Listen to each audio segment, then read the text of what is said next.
and also from porcine cells.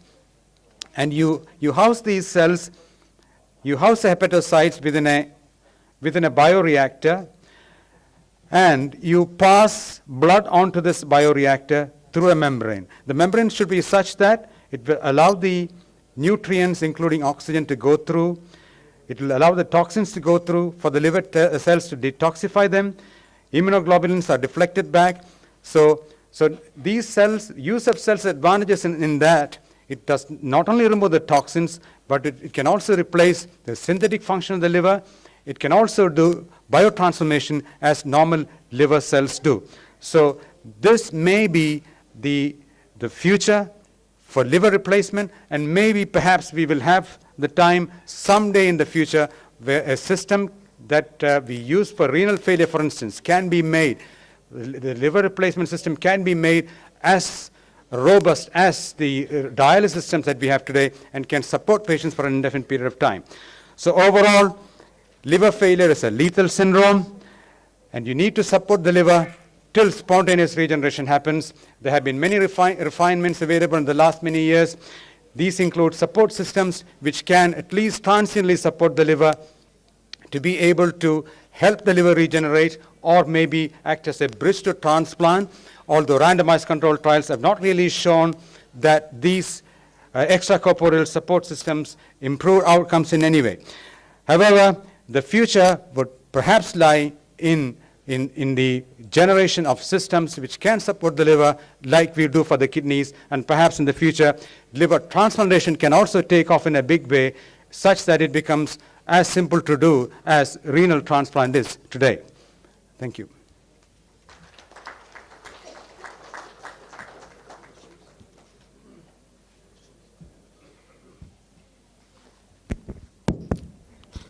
Any question answer from the audience for Dr. John?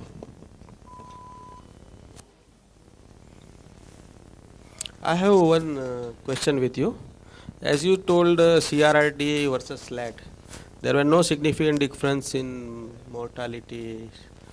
SLAT is also equally effective as CRRT, but if you see the cost, there is remarkable difference.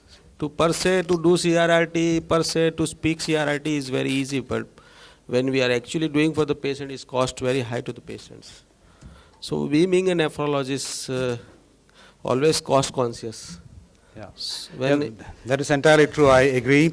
In fact, I do believe that we should either recommend SLAT rather than, even now US they are, previously there was a lot of discussion about the CRRT, but now they revert back to SLAT because of cost consideration. Yeah, I totally agree. The accent, especially in the last couple of years, has been to modify hemodialysis in such a way that it resembles CRRT in a major way, such that you can cut down the dialysate flows, cut down blood flows, and extend therapy for a longer period of time, till as long as you would like, maybe 8 hours, 10 hours, or even longer, till as long as you need. This gives you flexibility on the one hand of interrupting therapy when you need to interrupt it. If you need to move the patient out of the ICU for investigations or surgery, for instance, it cuts down costs, as you said, to a very significant level compared to continuous therapies.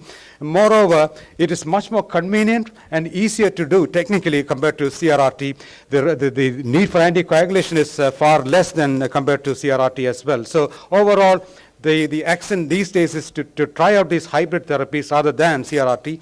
But even all said and done, there may be a subgroup of patients who are perhaps the most hemodynamically unstable of them, who might still require CRRT, and those may be actually very few patients. And it will be very, very hard to do a study on them to show actual benefit in this very small subgroup of patients. That's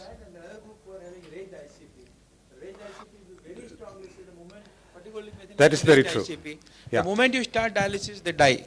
Yes, I mean, that kind of patient, raised ICP, maybe neurotrauma or hepatic failure, plus a group of patients who are hemodynamically stable, you can't have even 50 ml of blood. I do believe that very limited group of patients, but most of the patients do well with the SLAT. And unfortunately, as intensivists, we deal with that group of patients. In fact, there are several anecdotal experiences with patients with cerebral edema who were subjected to conventional hemodialysis, who actually worsened very rapidly and died. That is not conventional hemodialysis. SLAT is, I guess, almost like CRRT. We do very good.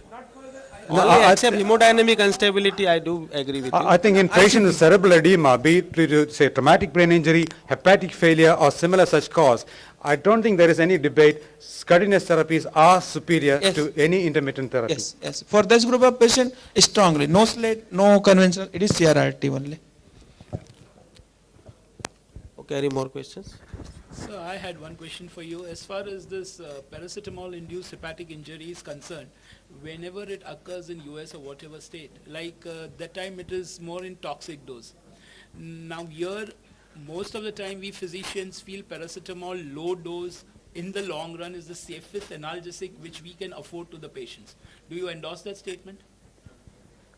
Do you? Low dose safety, Yeah. low dose paracetamol for a very long period. Yes, paracetamol, the general sort of universal impression is that if you use a dose of 500 milligrams 6th hourly, which is 500 milligrams 4 times a day, you can use it for an indefinite period of time without substantial injury to the liver. It is not a very powerful analgesic on its own, that is true, but with the multimodal pain therapy that you need to use in many of your patients, especially post-surgical patients, it is one of the most important pieces of analgesia that you can offer, along with NSAIDs as well as along with narcotics analgesia as well. So it is very much part of multimodal pain therapy, and if you use it in the right dose, 500 milligrams 6th hourly to maybe up to 1 gram 6th hourly, even though there is some evidence these days suggesting that even 1 gram 6th hourly may be harmful to the liver in the long term. So maybe we should perhaps contain ourselves to 500 6th hourly along with NSAIDs as well as narcotic analgesics. I'm not talking of those acute conditions where NSAIDs can be used, but these are the conditions where there are certain patients complaining of chronic backache or some case of a partial renal injury or something where we have to offer them some, right? And tramadol at times may help in such patients. But what about PCM 500, supposing 6 hourly we use for decades together? There Yeah. are certain people using that. Yeah, I think it should be fairly safe to use. It's one of the safest drugs to use in that scenario. But of course, you need to know the background liver function, the alcohol abuse as well, because those can alter the propensity to toxicity in a major way. Anyway, thank you very much, sir. Thank you so much. Thanks. Hyponatremia approach and management, goal-oriented approach and problems with rapid correction. Just coming to the end, I will try to make this lecture as light as can. But the problem is not that light, in fact. Hyponatremia correction and after correction, patient coming with the problem, it's not uncommon. So much so that every month or so, we see one patient coming with the complication because of correction. Before I really go how to manage and correct, what does it mean to have sodium for me? It simply means as an indicator of tonicity, and why we are interested in tonicity means when it, what does it mean as a tonic, what does it mean? It's like, you take this example, there are 3 RBCs. When the solution outside the RBC is hypotonic, it swells up the cell. When it is isotonic, it remains same, and when it is hypertonic, it dry out the cell. Hyponatremia means the first one. And when we talk about the hyponatremia, unfortunately the paradox is we are talking about the water, we are not talking about sodium. It's a relative excess water intake. The condition may be any, but in comparison to sodium, the water in extracellular space is more, and that's why sodium has gone down. And before I really go to the main problem, how to correct, how to manage, this one slide I just want to make you understand what it is, what it really happened. If it comes to the case of sodium, to me, it is a hypo or hypernatremia. I look to the brain, because that is the organ which is most affected. It may be hyper or hypo, and brain has very little capacity to that change or accommodate to rapid swing of sodium. And in that scenario, when you change sodium enormously, then there is a high chance that you end up causing complication. What really happens in normal situation is, in normal brain physiology, the immediate effect of hypotonic state, there is a water gain. And then as you have seen in first line, the cell will swell up, but they will not remain swollen up forever. The cell has capacity to excrete out this water. They will excrete out this water at the expense of solute as well. They will try to maintain their size, and that's how loss of sodium, potassium and chloride, although osmolality will remain same, but immediately with activation of sodium potassium pump, the cell will maintain its size, that is its inherited character. But that character they can't maintain for longer time.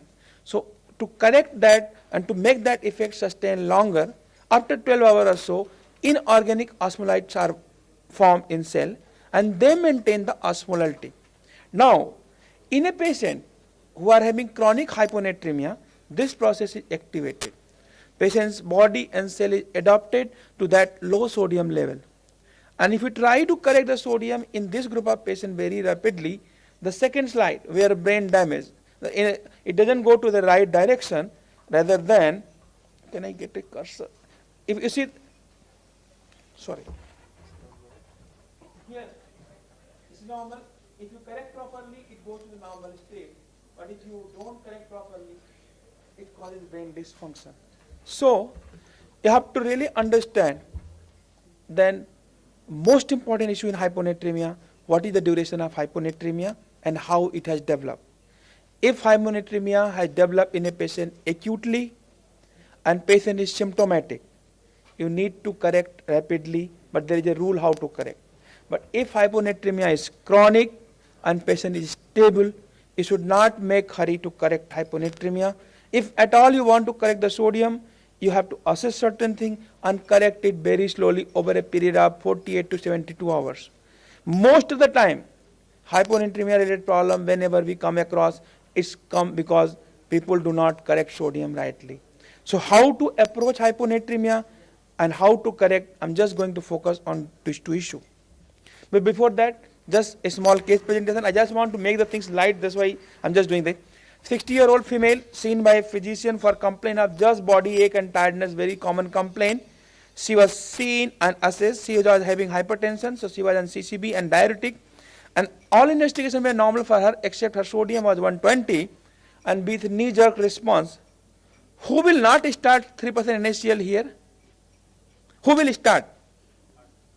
Everybody will start or nobody will start?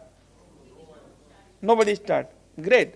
So, but it was started here and immediately after 12 hours patient became drowsy. Neurophysician was called. He advised everything, CSF, MRI and EEG, which came out to be normal except that some changes of swelling, cellular swelling. Patient needed intubation, remained on ventilator. Third day onwards, patient developed Parkinson-like syndrome. She needed 6 months of care, including ICU, hospital and home. And then now patient is getting better.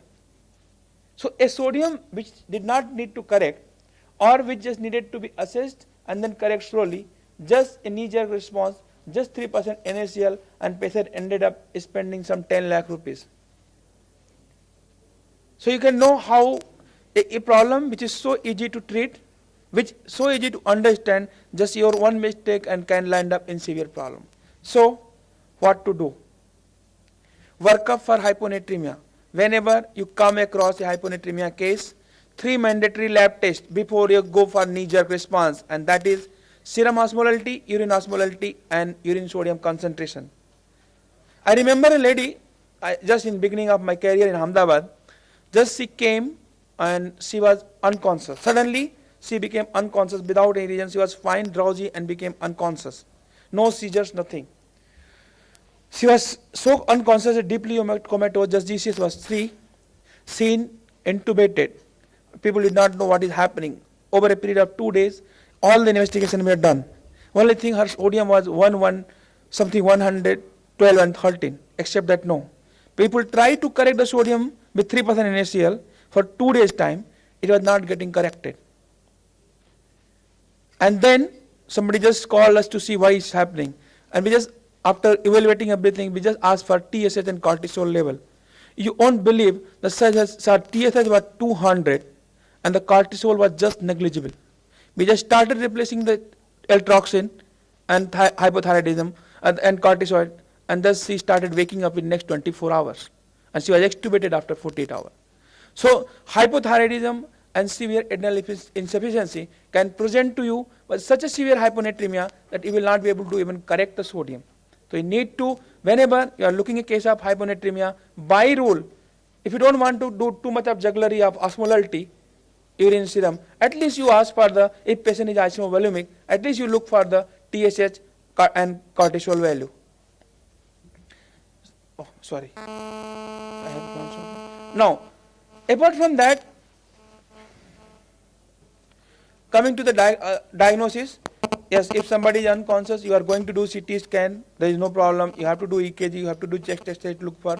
But the most important is repeated value of sodium, if you are correcting. It should not happen that you start correcting the sodium and you don't look for that. You have done sodium today and then you do after 24 hours, you are going to land up in problem. So very important that you have to correct. Apart from that, you have to look for hypoglycemia or hyperglycemia. If there is a hyperglycemia, it will draw the water and it will incorrectly reduce the sodium. So if there is a hyperglycemia, you need to correct that. Why it's not moving? Sorry. Hyponatremia, what other laboratory test does have value if you have asked for plasma osmolality? Basically we do osmolality to define in what range it is falling. It is a hyperosmolar stage, it's normoosmolar, or it is hypoosmolar. If it is hyperosmolar, most of the time causes are very clear that either it is hyperglycemia or you have given extra mannitol and you can just correct that and your sodium will be fine.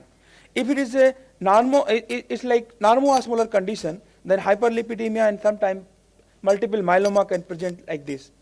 But if it is a hypoosmolar state, there it comes, how will you approach this patient? And for that, you need to look for the volume status.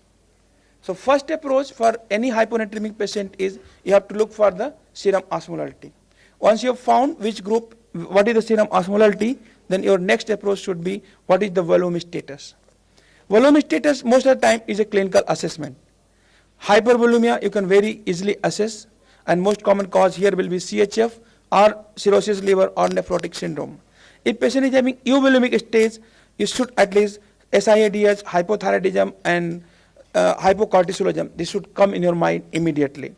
If the volume is low, that is patient is hypovolemic, like patient is gastroenteritis or patient is passing lot of urine because of diuretic use, then GI it should come in your mind as a cause for hyponatremia.